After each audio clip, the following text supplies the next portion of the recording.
Model evaluation tells us how our model performs in the real world. In the previous module, we talked about in-sample evaluation. In-sample evaluation tells us how well our model fits the data already given to train it. It does not give us an estimate of how well the trained model can predict new data.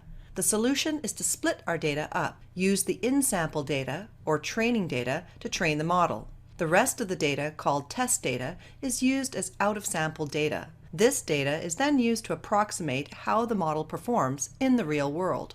Separating data into training and testing sets is an important part of model evaluation. We use the test data to get an idea how our model will perform in the real world. When we split a data set, usually the larger portion of data is used for training and a smaller part is used for testing. For example, we can use 70% of the data for training. We then use 30% for testing. We use training set to build a model and discover predictive relationships. We then use a testing set to evaluate model performance. When we have completed testing our model, we should use all the data to train the model. A popular function in the scikit-learn package for splitting datasets is the train-test-split function. This function randomly splits a dataset into training and testing subsets. From the example code snippet, this method is imported from scikit-learn.cross validation. The input parameters y_data is the target variable. In the car appraisal example, it would be the price. And x_data, the list of predictor variables.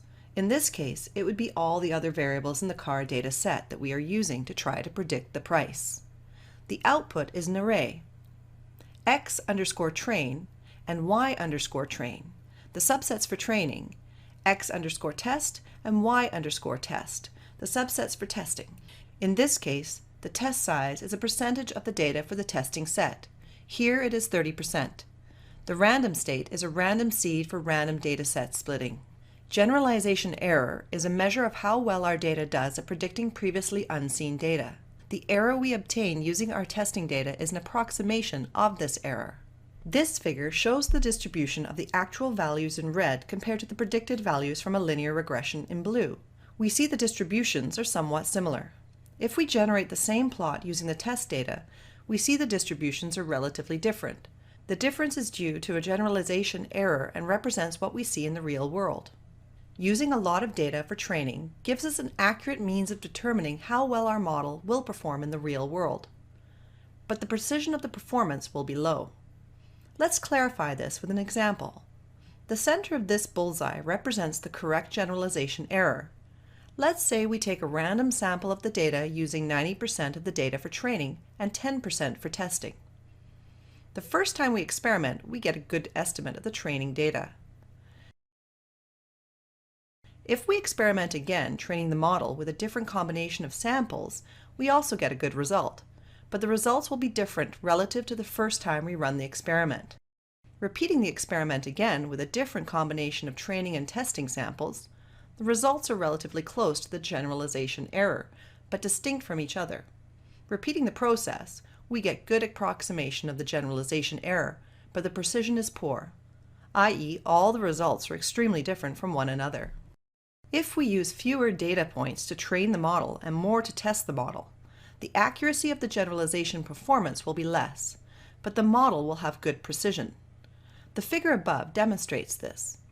All our error estimates are relatively close together, but they are further away from the true generalization performance.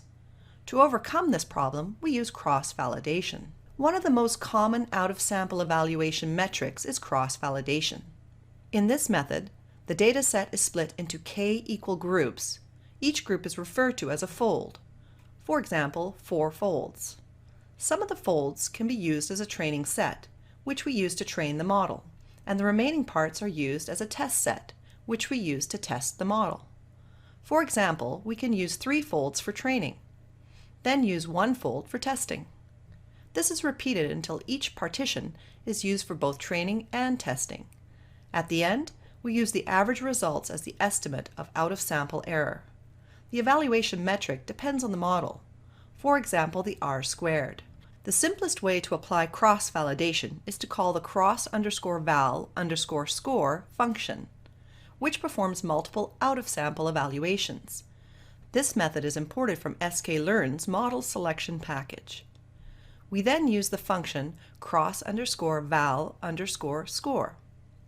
The first input parameter is the type of model we are using to do the cross-validation. In this example, we initialized a linear regression model, or object LR, which we passed the cross_val_score function. The other parameters are x_data, the predictor variable data, and y_data, the target variable data.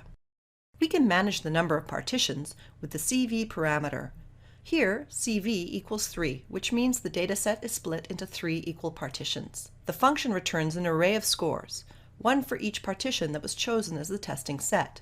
We can average the result together to estimate out-of-sample r² using the mean function in NumPy. Let's see an animation.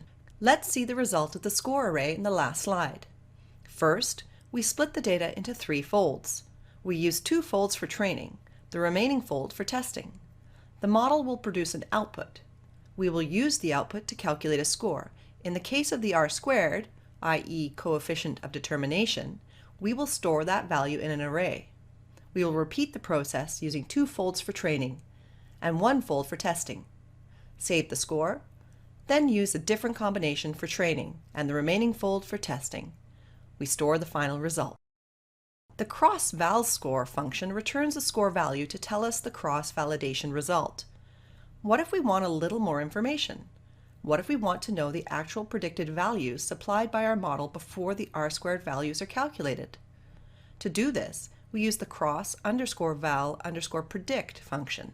The input parameters are exactly the same as the cross-val_score function, but the output is a prediction. Let's illustrate the process.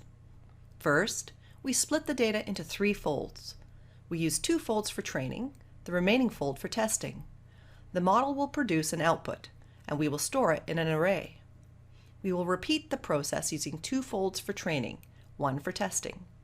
The model produces an output again. Finally, we use the last 2 folds for training. Then we use the testing data.